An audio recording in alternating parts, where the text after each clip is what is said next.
కాంగ్రెస్ పాలనపై నిరుద్యోగ యువతి మండిపడింది. ఎందుకు పోలీసులు నిరుద్యోగుల వెంబడి పడుతున్నారని, ఇలానే కొనసాగితే చెలో ఢిల్లీ ప్రకటిస్తామని స్పష్టం చేసింది. ఎందుకు ఎక్కడికెక్కడ నిరుద్యోగులను అరెస్టు చేస్తున్నారని, మేమేం తప్పు చేశామని ప్రభుత్వాన్ని ప్రశ్నించింది. కాంగ్రెస్ పాలనలో నిరసన వ్యక్తం చేసే హక్కు కూడా లేదా అని నిలదీసింది.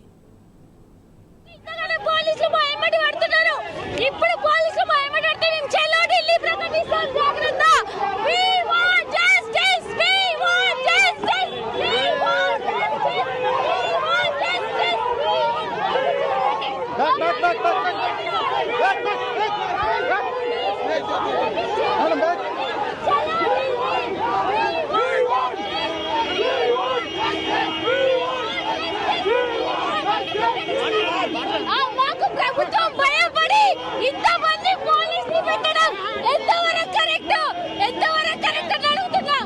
ఎందుకు ఇంత నిర్బంధం? మమ్మల్ని ఎక్కడికక్కడికి ఎందుకు అరెస్ట్ చేస్తున్నారు? గవర్నమెంట్ ఎందుకు అంత భయపడేది ఉంటే మా హామీలు నెరవేర్చండి. ఎందుకు మమ్మల్ని ఇంత కష్టపెడుతుంది గవర్నమెంట్? నిరుద్యోగులు తెచ్చిన గవర్నమెంట్ ఎందుకు ఇట్లా చేస్తుంది? ప్రతిసారి ఎక్కడికక్కడ నిర్బంధం ఎందుకు? ఏం తప్పు చేసినాం? మా నిరసన వ్యక్తం చేయడం fundamental right. It's our fundamental right. Congress government fundamental right ని ఆపుతుంది. We want justice. We want justice. We want justice. Group 2 report వెంటనే పెంచాలి. గ్రూప్ 2 రిపోర్ట్ వెంటనే పెంచాలి.